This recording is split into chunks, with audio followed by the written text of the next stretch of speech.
Welcome back, everybody, to the Invitational. And welcome to the end. This is, of course, Run 3, Group 3. This is it. This is Sultan's Curse. This is the last obstacle, the last group facing the last obstacle. This is the last installment of the Invitational. There are those gates. We've seen them. We know them. Some competitors hate them. At best, some others are indifferent. Your final three are Misdirection, straight axles, mind you, and Lil Yella, also straight axles, and then Zoidberg, very much a different thing. So, of course, we must face first the spinner before we face any obstacles. The trio lines up for the spin, and away we go. Things are officially underway. Needle is bringing its slow spin down to land on Zoidberg, who will be running first. We're spinning it again to find out who is the man in the middle. Gonna make about one more revolution, I think, coming to a stop on Lil Yella. So Misdirection will be closing out. The Invitational will be the last rig to touch wheels. We will see how that works out for her. So wasting no time, we hop straight out onto the course with the big man himself. The longest wheelbase of any four-wheeled vehicle. The largest tires of any vehicle in here. The largest body, the widest track width. He's got all the stuff. He's also got dig. He's got four-wheel steer. He's got 1,000 ounces of total steering torque. Swinging it through gate 1. Despite being almost as wide as the gates, if you can steer all four wheels, it's not as difficult to make it through there as it is for some others. Lining up here to go through 2. Let's see how the big boy Ruptures manage this climb up here. With the Capra portals, Zoidberg, and combine that with 2.2 Ruptures, Zoidberg has quite a bit of ground clearance. So even with an angled skid, which was hung up there just for a second, four-wheel steer can get the rear end through most problem areas.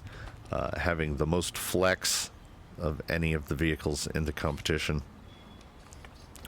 Rare application of dig there. He actually looked as if he drove down that face there.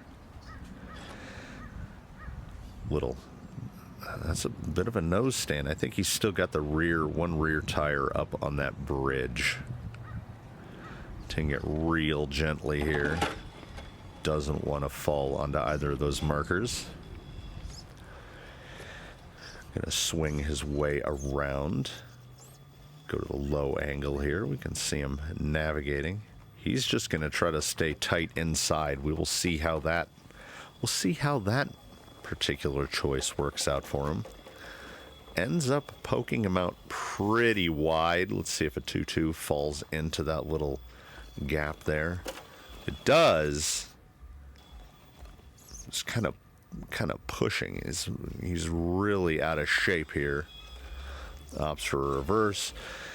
If Zoidberg's going to take a reverse, you know it is a tactical choice. Trying not to flail too far to his left here. Keeping the wheel speed real low. Creeping up through 4. Little slip there on the front end. Comes through nicely. He's pretty wide, but four-wheel steer might be able to get that nose end back around. See, he's pretty wide outside the marker, I think. But he does have that high side tire is climbing up there. It's right under the marker. Has not made contact yet. Opts for another reverse. Drops down a little bit more than I think he wanted to, but now he's pretty well situated right here. High side tire looks good. If he can keep the rear end off of that low marker, and the ability to turn that axle is, I think, going to help here. Just needs to power that rear end around a little bit. There we go.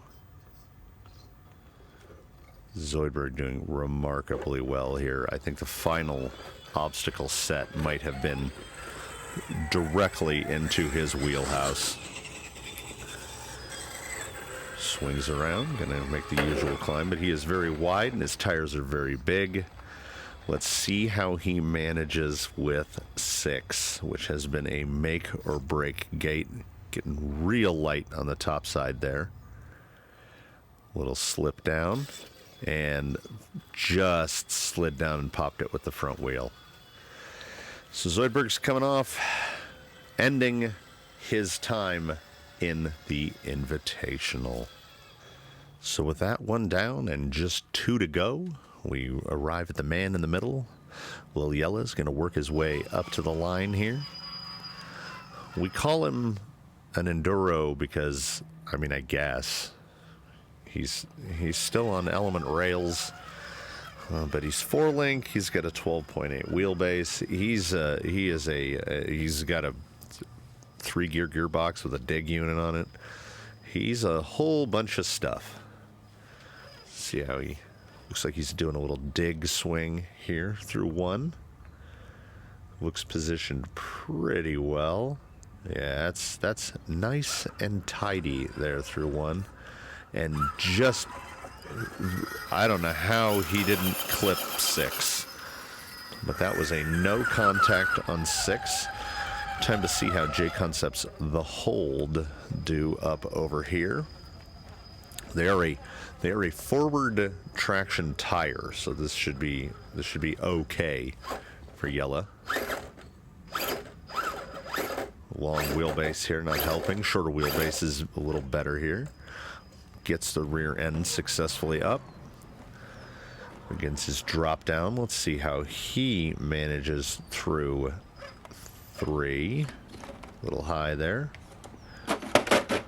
Good catch. Good front flip. All done with style. Does not want to take a reverse here, but I don't really see any other choice. He got lucky on the one hand and unlucky on the other.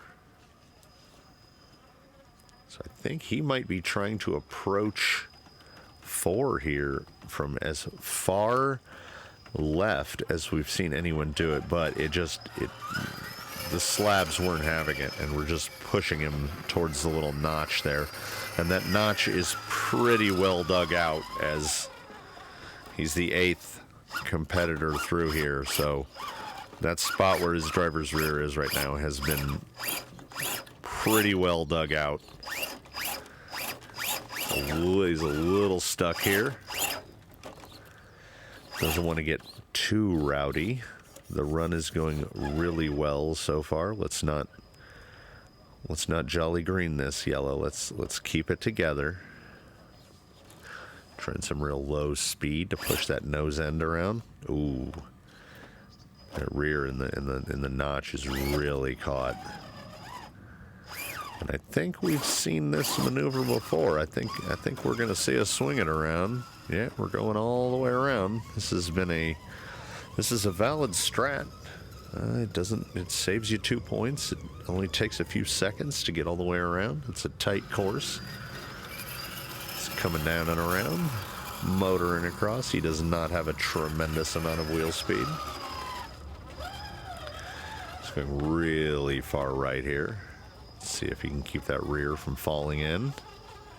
And looks like it has. Yes, he is clear there. Pulling up and over here. Just hopefully not too tight into 4. Look like he got a little lucky bump there on the nose, which kind of swung the rear end in a direction he would want it to. Moving his way up towards 5. But again, as has been mentioned about the holds in the past, they are a forward traction tire. So right here he's in a position where there's not enough room to reverse. The tires don't have enough side bite to pull the nose end up. So he's moving forward, and then he's trying to readjust, and the front end just keeps sliding into the exact same spot he doesn't want to be in. Opted for a much larger reverse there. He's going to try a steeper angle here. But because of the relationship, how those slabs are sitting together, and the way that the holds interact with those slabs, it's effectively just placing him back in the same spot every time he goes at it. Can't get that front tire to move down anymore. He would optimally like to be able to swing a reverse arc to pull the higher side tire up like that, but higher. Because as we can see here, there was really nothing he could do. I think he was evaluating the points and knew that he'd already taken too many reverses there. So he's gonna make a jump here. A cut at 6. Rolled down, swings it back around, and he was consulted after the run as to why he opted to go back through 6 again. And he said that because right before that last throttle tip when he jumped, he wanted to be the guy to get through gate 6 without jumping it. So he tried right here, and again, the holds just weren't going to let it happen. So he did not strike 6. He got through it cleanly, but he knows he was doing the math in his head. And if none of y'all have been, that's forgivable. But he knew what score he needed to get, and I think he knows he didn't get it. So that brings up the final competitor, silently sneaking up to the line. Misdirection, the elemented Capra. Capra cage, Capra shocks, everything else element, stealth in their Tekin HD 35 turn. And much like Daphne in Group 2, Misdirection doesn't have any fancy stuff. She doesn't have dig, she doesn't have four-wheel steer. She's just got what she's got. So we'll see how she approaches. We'll see how the Scorpios do here. Let's clean through 1, but a little wide. Gonna have to take a very early reverse so as not to clip 6. Come down and around. We're definitely facing some variable light conditions here on this particular day. You'll notice the appearance shifting from camera to camera. Very different. Very different. And the guys over in editing have not figured out how to do global white balance yet. That is a equal parts. This is an even 50-50 fortunate and unfortunate.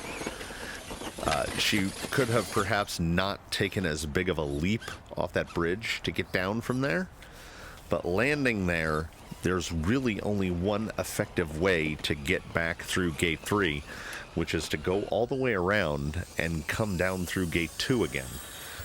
We had not seen anyone previously land on the bridge.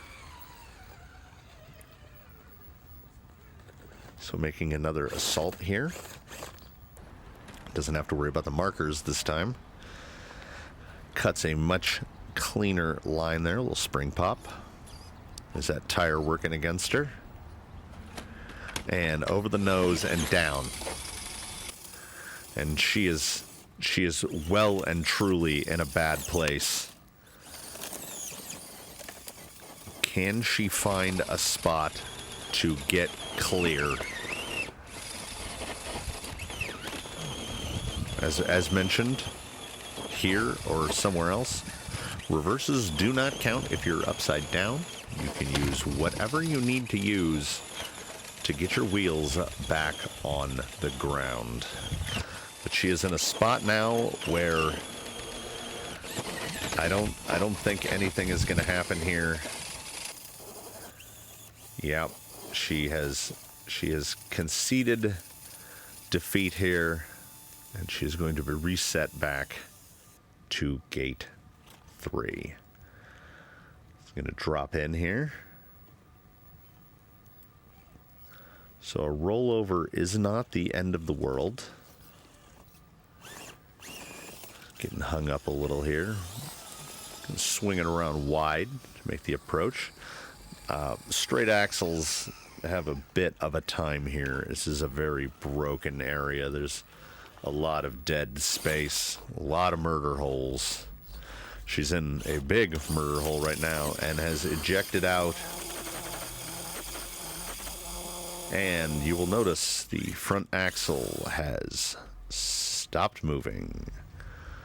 So she was removed from the course for evaluation. And what was found is that the screw had apparently backed itself out of the part where the CVD end meets into the plastic drive shaft and then just shredded it. So this was not field repairable.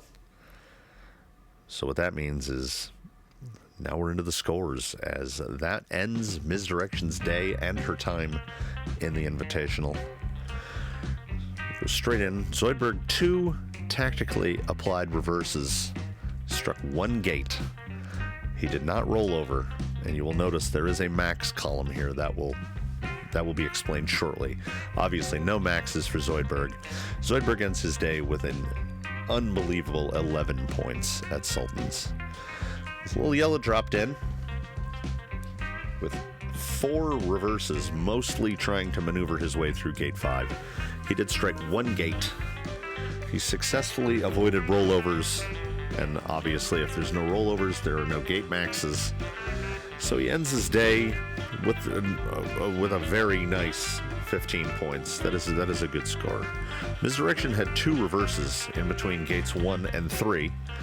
And did not strike any gates. You'll see an asterisk there. She did not roll over because that rollover is erased as she broke trying to make her way between gate 3 and gate 4. So she is unfortunately stuck with 3 gate maxes, the gates she could not continue through. There are no DNFs in the Invitational. So she pulls a 19 for those 3 gates to end with a total of 61 points on the day. Not her fault, I would argue. But fault is not one of the things we're going to take into consideration here at the end of the Invitational. It's going to put her in 9th place because if you respectable runs on runs 1 and 2, that's 61 on run 3. That hurt. It put her right behind the 8th place finisher, Colonel Mustard, who got consistently slightly worse as the competition wore on. Because at the end of the day, I stand by my assertion that the 10-3 is a trail truck that can crawl a little bit. In 7th, due to one very bad day, Jolly Green. Take away that run 2 or give him a better day over at Leviathan, and Jolly Green does a lot better. I don't think he wins, but I think he does a lot better. Just ahead of him, the Tranquish, the rig that I think needs the most work tuning-wise to get him into a better place. But he was consistent and he was right in the middle, much like the rig just ahead of him. In 5th place, Blue Sky High, who had one sort of bad day and one sort of good day that sort of averaged it out. He averaged like 25.3 points, so he was right there in a sort of middle average place. Just ahead of him, we have the unsponsored advertisement for the Vanquish Phoenix, who is essentially a stock vehicle and finished in 4th place and could perhaps have done even better. Who knows? That this isn't the last we'll see of him near the podium. First podium spot, Lil Yella, who the only rig to put up a 0, but the competition up at the top was so tight, he finishes with a bronze. In the silver position, by just a scant few points, Daphne the Sport, who won her group every time and performed consistently well all the way through, only to be nipped at the end by Zoidberg. Look how, I mean, we've got 2 single digits up there. He put up a single run in the double digits. He was an unstoppable force. And there you have your score breakdowns. They are, this is a span of scores here. And I do have to, one final time, speak in some defense of Misdirection. That was not, that can't all be laid on her shoulders. She was set up to put a good run. She was very consistent in the first 2. Hopefully in a future event, she will get some redemption. Regardless, that ends Sultan's curse. That ends the Invitational. We have nothing left to do but offer our congratulations to the Invitational Grand Champion, Zoidberg himself. I mean, against all odds, yes, he's got all the tools. He has perhaps the torquiest motor. He's got the biggest tires. He's got all the stuff, but he managed to snake his way in through those gates and take the crown. And if you'll remember to way back when, Zoidberg won the raid as well. So he is a 2-time champion, and he can hoist above his head the crown as champion of the Invitational. Thanks for sticking with it, everybody. See you in the next one.